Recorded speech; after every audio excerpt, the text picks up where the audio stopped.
আইসিইউতে করুণ অবস্থা খালেদা জিয়ার। দাদির জন্য লাইভে এসে কেঁদে কেঁদে একই বললেন জাইমা রহমান। ঢাকার এভারকেয়ার হাসপাতালে সকাল থেকেই অস্বাভাবিক নীরবতা, প্রতিটি করিডোরে টানটান উত্তেজনা। সাবেক প্রধানমন্ত্রী ও বিএনপি চেয়ারপারসন বেগম খালেদা জিয়া গত রাত থেকে নিবিড় পরিচর্যা কেন্দ্রে রাখা হয়েছে।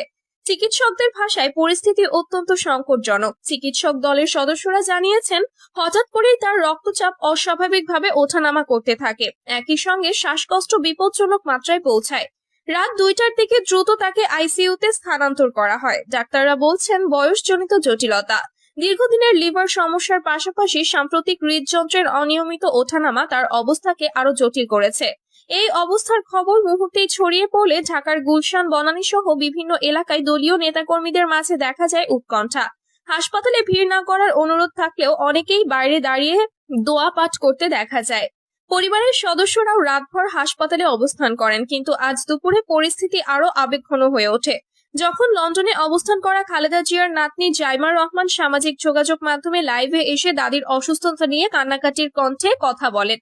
লাইভটি মুহূর্তের মধ্যে ভাইরাল হয়ে যায়। জাইমা বলেন, আমি ছোটবেলা থেকে যাকে শক্তির প্রতীক হিসেবে দেখেছি, তিনি আজ এভাবে আইসিইউতে জীবন মরণ সংগ্রাম করছেন, এটা আমি মানতে পারছি না। দাদিকে শেষবার দেখতে চাই, খুব দেখতে ইচ্ছে করছে। লাইভ চলাকালে তাকে বারবার চোখ মুছতে দেখা যায়। তিনি জানান, দাদির হঠাৎ অবনতি শুনে পুরো পরিবার গভীর শোকে ভেঙে পড়েছে। জাইমা আরো বলেন, দাদি সব সময় বলতেন মানুষের ভালোর জন্য কাজ করতে, আজ তার জন্য সবাই দোয়া করছে।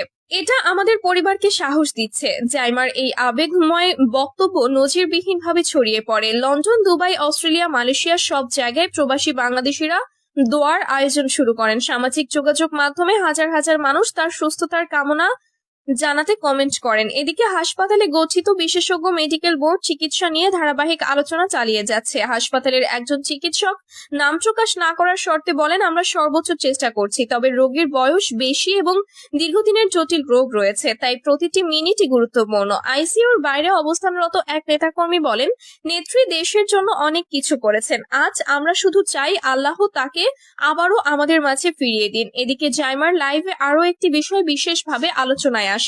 তিনি জানান, দ্রুত দেশে ফেরার চেষ্টা করছেন, তবে চিকিৎসকদের অনুমতি ছাড়া বা আইনি জটিলতা কাটিয়ে ওঠা ছাড়া তিনি সঙ্গে সঙ্গে ঢাকায় উড়াল দিতে পারছেন না। তিনি বলেন, আমি যদি এখনই যেতে পারতাম, দাদির হাতটা অন্তত একবার ধরতে চাইতাম। লাইভ শেষে তিনি দোয়া চেয়ে বলেন, আমি শুধু প্রার্থনা করি দাদি যেন আরেকবার হাসি মুখে আমাদের সঙ্গে কথা বলতে পারেন। তার এই কথাগুলো মুহূর্তেই গণমাধ্যম এবং সামাজিক যোগাযোগ মাধ্যমে আলোচনার কেন্দ্রবিন্দু হয়ে ওঠে। অনেকেই আবেগপ্রবণ হয়ে লাইভের অংশবিশেষ শেয়ার করে লেখেন, রাজনীতির ঊর্ধ্বে একজন মানুষের জীবন, আল্লাহ তাকে সুস্থ করুন। দেশের নানা প্রান্ত থেকে